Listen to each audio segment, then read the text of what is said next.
Bonjour à toutes et à tous et merci d'être sur le plateau de Déclic Blockchain, l'émission qui met en avant celles et ceux qui entreprennent dans la blockchain.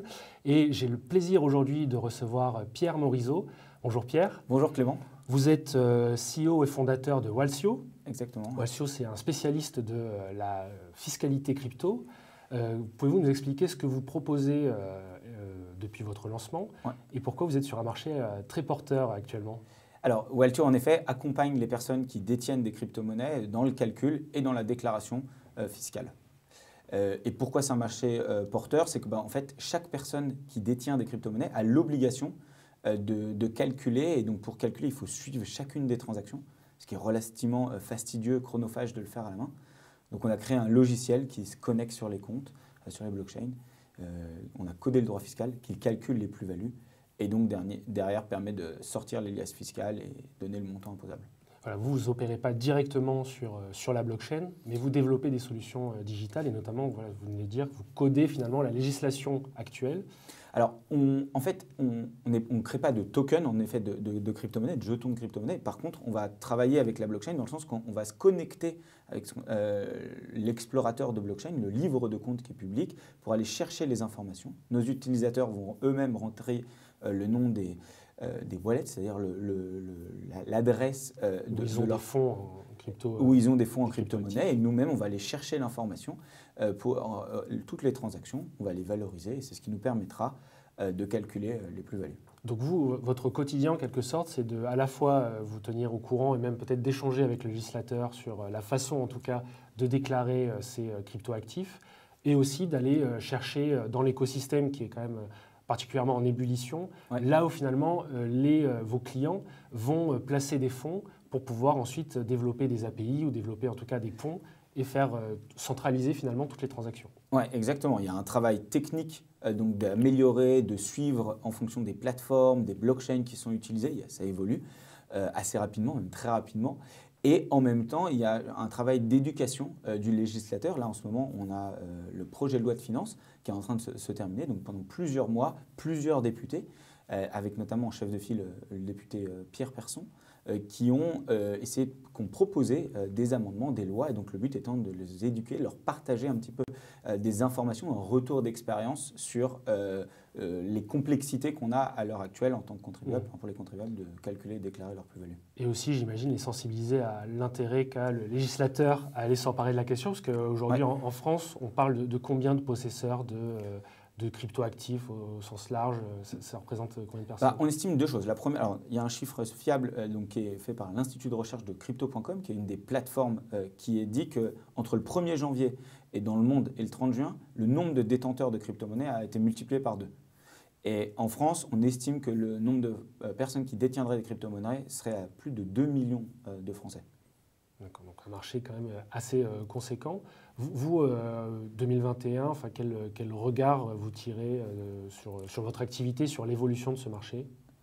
On regarde, on voit, la première chose, c'est qu'il y a eu un régime fiscal qui a été mis en place début 2019 et donc de plus en plus de Français, qui est spécifique aux crypto-monnaies, et de plus en plus de Français sont enclins à être dans les clous, à être conformes parce qu'il y a un régime qui est pertinent, qui simplifie, qui est précis et spécifique aux crypto-monnaies. Mais il y a encore beaucoup de choses pour l'améliorer. Il y a vraiment encore beaucoup de choses à faire. On voit aussi une deuxième tendance que de nombreux revenus passifs ont été mis en place. Avant, les gens réalisaient des gains entre un prix d'achat et un prix de vente en crypto-monnaie. Maintenant, ils génèrent un certain nombre de revenus passifs, notamment donc le stacking, en loquant un certain nombre de coins. En participant au fonctionnement de la blockchain, qui permet donc d'être récompensé pour cela. Exactement, tout à fait.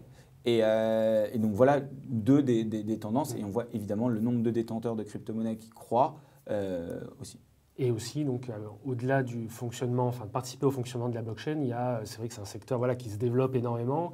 Il y a aussi de la finance décentralisée. Donc, on va finalement remplacer en quelque sorte, mais une banque et être récompensé aussi pour fournir des liquidités, fournir des prêts. Donc ça, c'est aussi quelque chose que vous suivez. Exactement. Les opérations en fait, de crypto-monnaie, notamment via la finance décentralisée, deviennent de plus en plus complexes. Et aujourd'hui, donc la finance décentralisée, permet en fait une multitude de prêts, de revenus complémentaires. Enfin, on peut vraiment jouer et innover avec la monnaie. Et donc, ça a évidemment complexifié le calcul de plus-value depuis son arrivée, son essor ces dernières années. Vous, historiquement, vous travaillez donc, vous ciblez des particuliers. On a vu en 2021 aussi, et c'est pour ça que l'actualité a été, enfin, les marchés crypto ont été particulièrement mis en lumière. C'est que des entreprises, un certain nombre d'entreprises sont aussi engagées sur ce secteur. Alors, les plus connus, peut-être MicroStrategy, Tesla, bien sûr, et puis aussi les entreprises de Jack Dorsey, Square et Twitter. Il y en a aussi énormément d'autres depuis qui ont rejoint. Est-ce que c'est un mouvement aussi que vous observez en France ? Alors, en effet, depuis le tweet d'Elon Musk, on a vu que de plus en plus d'entreprises détenaient et achetaient des crypto-monnaies. Et en effet, aujourd'hui, ce n'est pas une question anodine d'avoir un directeur financier ou un CFO qui place une partie de sa trésorerie, la société en actifs numériques. C'est quelque chose qu'on voit en effet se développer, surtout depuis un an. Exactement. Et vous adaptez votre offre aussi, j'imagine, pour faire face à ces nouvelles demandes ? Alors, ouais, exactement. Ce qui s'est passé, c'est qu'on a, au début, on a eu des traders professionnels qui sont venus nous voir. Ils nous ont dit, écoutez, nous, on a une entreprise, donc c'est très bien le régime fiscal pour les particuliers, mais on a aussi besoin du régime comptable pour les professionnels. Et donc, on a mis en place une offre, donc la même logique, on a codé le droit comptable, et donc on produisait les écritures comptables automatiquement.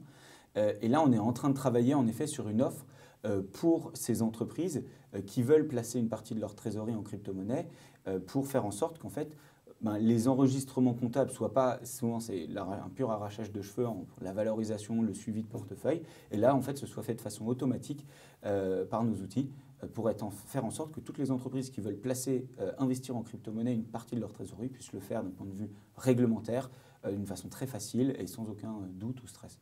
Donc il y a des traders professionnels. Quelle est un peu la typologie aussi d'entreprises en France en tout cas qui essaie en tout cas ou qui a une partie de sa trésorerie ou qui est en tout cas impliquée dans la détention de cryptoactifs ? Nous, on voit surtout deux types de profils d'entreprise. Le premier, c'est les commerçants, les indépendants. C'est des personnes souvent qui, en tant qu'individus, détiennent des crypto-monnaies. Donc ça peut être des boulangeries, des plombiers, exactement, des commerçants, des indépendants. Et sinon, on voit de plus en plus d'entreprises, alors des entreprises plutôt modernes, c'est-à-dire type agence de design, agence web marketing, des entreprises à la pointe de la technologie qui veulent et qui placent une partie de leur trésorerie en crypto-monnaie. Ça se voit en effet, c'est quelque chose qui est de plus en plus courant. Et donc, j'imagine que pour 2022, ça fera partie en tout cas de la roadmap de Valsio. Exactement. Pour 2022. Exactement. C'est un des objectifs. C'est en effet sortir ce produit pour la comptabilité pour toutes les entreprises pour le placement de trésorerie. Ouais, exactement. Pierre Morisot, merci beaucoup d'avoir été sur le plateau de Déclic Blockchain. Avant de vous laisser partir, une question qui est incontournable dans l'émission. Comment vous, personnellement, vous avez eu le déclic pour la blockchain ou pour les cryptos ? Alors, c'était... en fait, le crypto, il y a des phases où le cours s'envole et il y a une forte médiatisation. C'était donc en 2017. Donc moi, je vivais aux États-Unis. J'ai commencé en étant dans la Silicon Valley, j'ai commencé à voir l'intérêt, à sentir cette ébullition. Moi, personnellement, à titre personnel, j'ai toujours adoré la finance, mais je ne me suis jamais retrouvé dans le monde bancaire, dans le monde finance de marché. Et c'est vrai que, notamment, il y a un livre écrit par deux Français qui s'appelle Bitcoin, Totem et Tabou, qui est gratuit, écrit par Yorick de Montbine et Gonzague Granval, qui en fait, pour moi, m'a permis de comprendre à quel point on baissait les coûts d'une technologie et il y avait un potentiel de changement qui était vraiment de paradigme, qui était vraiment drastique. Et donc, je me suis dit, il faut que je participe, il faut que je comprenne. Je ne peux plus participer vraiment au tout début d'Internet. Là, on a quelque chose qui est absolument considérable. Et en tant que amateur donc de finance, vous vous êtes retrouvé face à cette innovation et vous avez décidé de vous en emparer. Exactement, oui. Merci beaucoup en tout cas Pierre pour votre temps et j'espère qu'on aura pu intéresser notre audience à la proposition de valeur de Valsio, donc la solution qui vous permet, détenteur de cryptoactifs, d'être dans les clous vis-à-vis de l'administration fiscale. Et je vous remercie aussi de nous avoir suivis. Je vous dis à bientôt pour un prochain déclic. Au revoir.